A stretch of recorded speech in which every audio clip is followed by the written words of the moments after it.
Audio Jungle.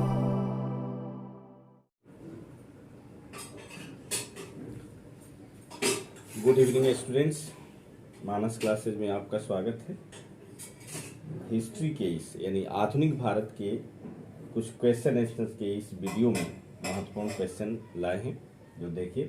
जैसे पहला है, निम्नलिखित में कौन बहादुर शाह द्वितीय यानी बहादुर शाह जफर का पुत्र या पौत्र थे, जो 1857 ईस्वी के विद्रोह में प्रमुख भूमिका निभाकर बंदी हुए और गोली से मार दिए गए। यानी वो बंदी हुए और अंग्रेजों द्वारा गोली से मार दिए गए।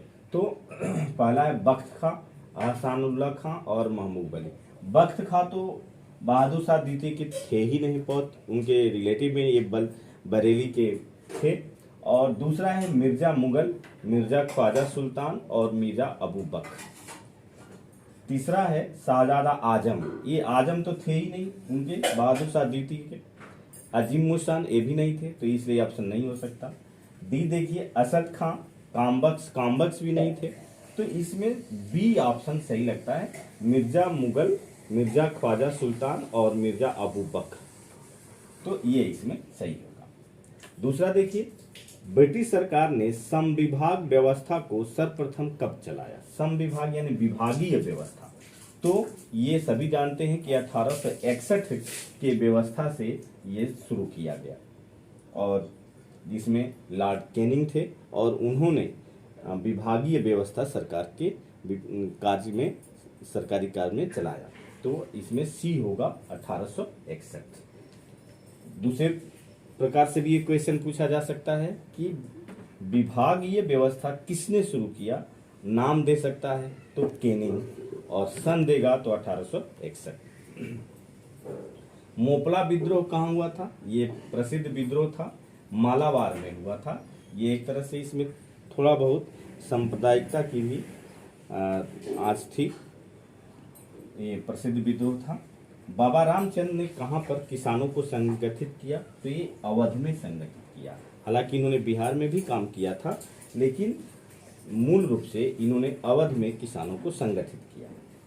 कौन प्रथम नेता था जिसने भारत में मजदूर आंदोलन को संगठित किया? तो बीपी वाडिया थे। ये लाला लाजपत राय प्रथम मजदूर सम्मेलन की अध्यक्षता तो किए थे, लेकिन ये प्रथम नेता पूछ रहा है, इसलिए बीपी वाडिया होगा। एनएम लोखंडे भी नहीं होंगे, एनजी रंगा ये भी नहीं होंगे, वो एनजी रंगा किसान नेता थे। तो इसमें बीपी वाडिया होगा।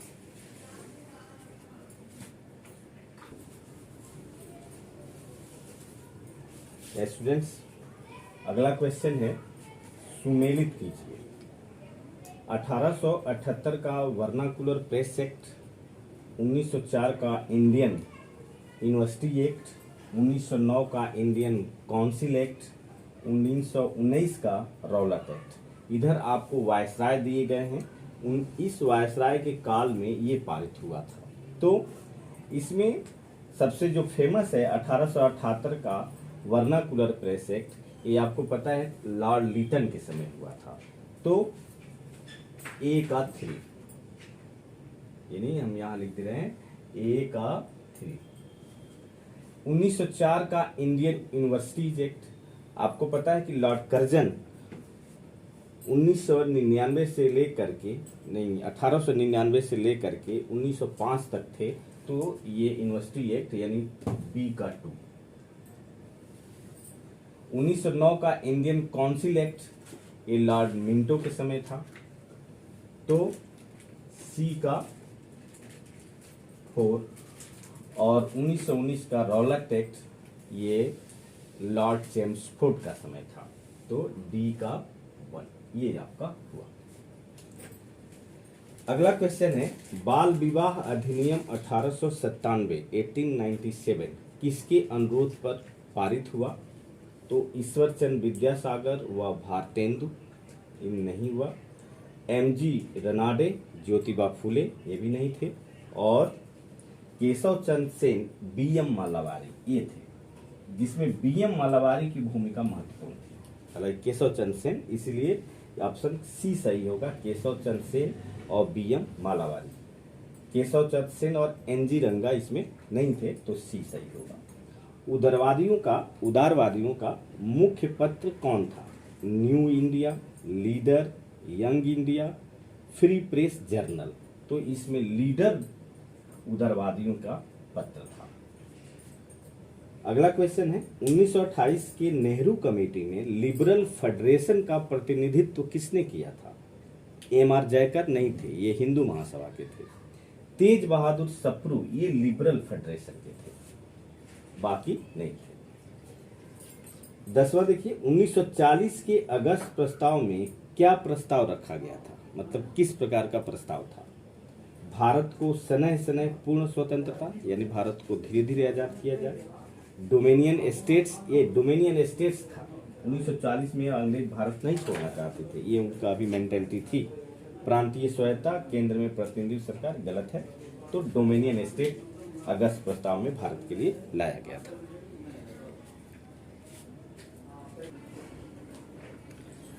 अगला क्वेश्चन है विधवा विवाह अधिनियम 1856 किसके अनुरोध पर पारित हुआ? यानी कौन इसमें ज्यादा आंदोलन किया था? तो ये है बी.एम. मालावारी। ये नहीं होगा क्योंकि ये 1897 में बाल विवाह वाला एक्ट पास कराए थे।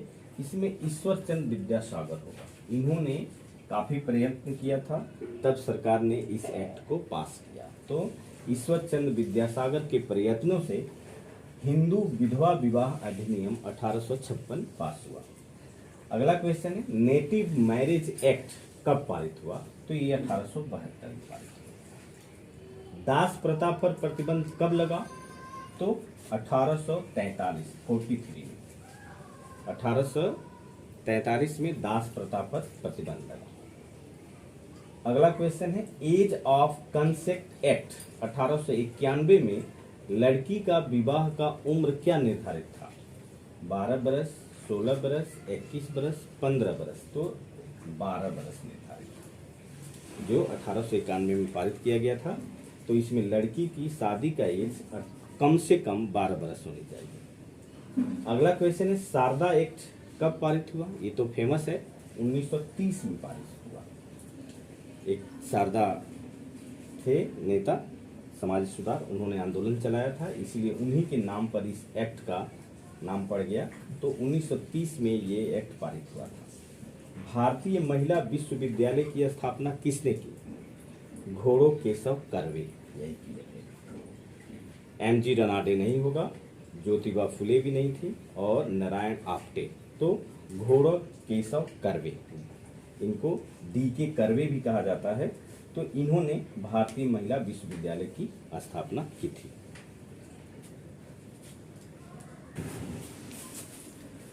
अगला क्वेश्चन है अखिल भारतीय अस्पृश्यता निवारण संघ की स्थापना किसने की? तो ये महात्मा गांधी ने किया था, बी.आर. अम्बेडकर नहीं, ज्योतिबा फुले या बी.आर. शिंदे ने। डिस्प्रेस क्लास मिशन सोसाइटी की स्थापना किसने की? तो वी.आर. शिंदे ने किया था, महाराष्ट्र के थे, वी.आर. शिंदे ने किया था। अखिल भारतीय दलित वर्ग की स्थापना किसने की? तो बी.आर. अम्बेडकर ने की। स्टूडेंट्स, एक बात मैं यहाँ समझा देना चाहता हूँ कि जो निम्न जातीय आंदोलन में अम्बेडकर दलित शब्द का इस्तेमाल करते हैं, जबकि महात्मा गांधी अस्पृश्यता की बात करते हैं। तो जब भी अस्पृश्यता से संबंधित संघ की बात आए तो वहाँ महात्मा गांधी होंगे, और दलित वर्ग की स्थापना में तो ये बी.आर. अम्बेडकर होंगे। कांग्रेस ने अपने किस अधिवेशन में मूल अधिकार पर प्रस्ताव पारित किया? तो ये कराची अधिवेशन। कराची अधिवेशन महत्वपूर्ण था, और इसी में कांग्रेस ने पहली बार मूल अधिकार पर अपना प्रस्ताव पारित किया। स्टूडेंट्स, इस वीडियो में बस इतना ही। मेरे वीडियो को यदि अच्छा लगे, कोई आप उसमें सुधार करना चाहें तो बीच में कमेंट करें और उसमें लिखें कि क्या आप कर सकते हैं। तो ये इससे हमारा हौसला बढ़ेगा, और इस वीडियो को शेयर और सब्सक्राइब कीजिए। जय हिंद।